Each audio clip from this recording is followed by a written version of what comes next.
Lokal. Inlalawag ni Sangguniang Panlalawigan na member Hanson Chua ang nagresulta kas invalid in parta iti ordinansa ti Siyudad Tilawaga may naiki panangipawil ti panagpartitiruar ti slaughterhouse ngayon longalo nga ni Sangguniang Palunsod member 𝐏𝐀𝐍𝐍.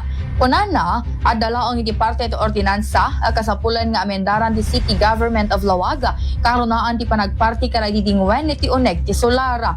Sagon kan Chua, napintas ti ordinansa ngam kasapulan asaan nga total prohibition ti mapasamak no dikat ma-regulate laeng daytoya. Inyo nay unay na, ada ito'y ti resulta na kalpasan tinananaya panagada la illegal office seknana tinadakamat nga ordinansa.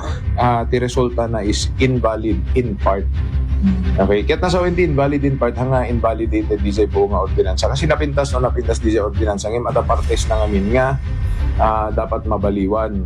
So once ka nagsublim to ta Sangguniang Panlungsod, isuntot pinang amendar damit DJ partes na nga invalid, which is DJ lang na invalid nga parte na DJ categorical prohibition against the slaughter of livestock in residential backyards and other non-accredited areas. So Para iti IFM News sa Idol Bernadette Toledo, Tatak, IFM.